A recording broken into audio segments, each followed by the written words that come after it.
Hi everyone, Christina of Juniper Clay, and I wanted to invite you to my summer workshop at Shakerag. It is June 16th through 20th in Tennessee, and that's a holiday week. That's Juneteenth, so you might be able to take that week off and come and join me to work on some clay. The title of my workshop is Pottery Like Architecture, and that means a couple of different things, but essentially it means that we are going to approach making pottery the way that architects approach making buildings, by developing and articulating your own unique artistic voice and applying that to a commissioned work. So that's the essential goal of this workshop, to better understand and define what it is you're trying to put into the world, articulate that, and then balance your own goal with the needs of a specific client. You will be making a breakfast set for someone that you'll pick, someone that you know, something that will appeal to them, but also really represent you. It's a clay workshop, so there's going to be some clay techniques that we work on. Some of us will be throwing stuff on the wheel, some of us will be hand building. I will be demoing some of the ways that I make work, and we will learn from each other kind of communally about our clay practice. But my real goal for this workshop is to teach some non-clay techniques. And this project, this breakfast set for a client, is a vehicle for doing that. So the first one of those techniques is to articulate your voice as an artist, so that you can, with confidence, say, this is how I want to show up in the world. This is how I want my work to be perceived. This is what I'm trying to do. It is so important to be able to define that and know that, so that when you're making work, you can reflect that against your definition of yourself as an artist and ask, is this piece doing what I need it to do? Is it helping me accomplish what I want to accomplish? So that your work really does help you show up in the world the way you want to show up. The next technique is the balance that you will achieve between all the things that you love to make and what you really want to do, and your client's needs and what's going to appeal to them. Most of us are making work that we are trying to sell. And even if we're giving it away, you want people to like it. So in our workshop, you're going to be making that breakfast set for a client, a specific client. But this whole concept of balance will apply to your whole body of work. All of the things that you make should have that really strong artistic vision and accurately reflect your goals as an artist, while also appealing to the broader base of your customers as a whole. The third technique is presenting, and presenting may be the scariest one. Talking about your work, being able to share that aspect of yourself as an artist and show the specific decisions that you're making in a piece and defend those decisions. But being able to do that gives people another way into your work. It gives them another way to understand you and understand your work better, not only through the piece by itself, but through your words.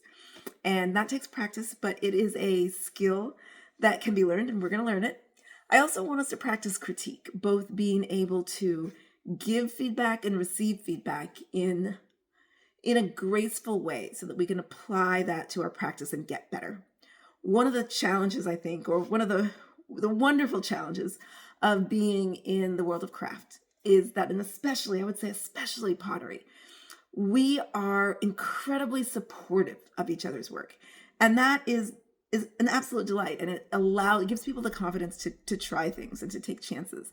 But it can also mean that we're reluctant to be direct about giving feedback that might help someone improve, or give them a perspective that might help them take their work in a new and interesting direction that wouldn't have occurred to them, and revise and grow. So feedback it's really hard to give good feedback. It's really hard to hear good feedback, but it is just critical to growth as an artist. And so we're gonna work on that one.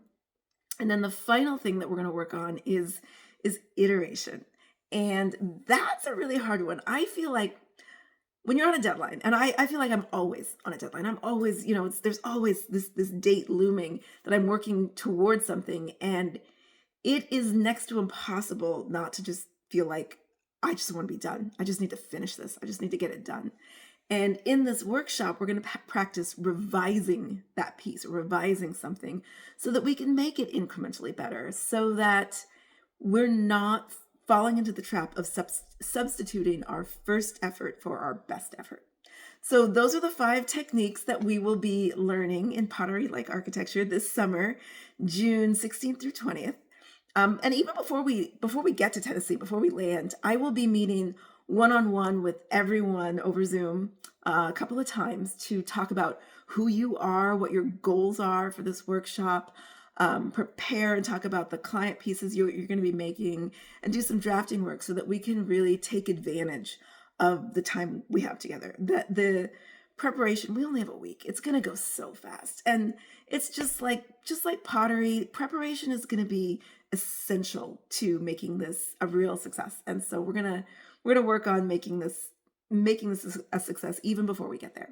So I hope you're excited about this and you want to come. If you have any questions, you can just write them in the comments. I will respond to any and all questions about what this is, where it is, what you can expect, what you might hope to get out of it. Please ask me anything. And I'll post a link in my bio to registration. And I know that there are at least 5 spots still available for my workshop. So there's still some room. And they do have a scholarship program. Shakerag has a scholarship program. So in that link, you'll also be able to get access and information about that, about the location, about what else is going on there. I think it's going to be a really interesting and fun experience, and a little bit different, but hopefully really valuable. And I hope to see some of you there. Cheers, everyone.